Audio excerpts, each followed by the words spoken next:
kapuso natin ngayon. At syempre, dito sa tambayan natin, bida ang mga graffiti artists. Graffiti art also. Now, ano nga ba ang graffiti art?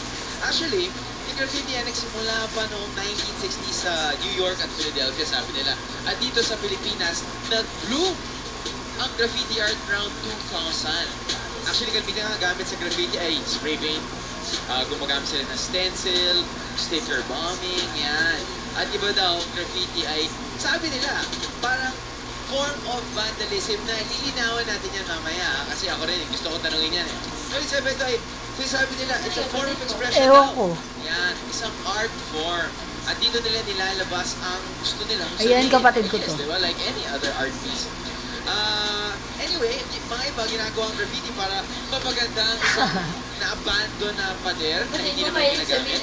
Pero syempre, kailangan nila magpaalam muna sa may-ari na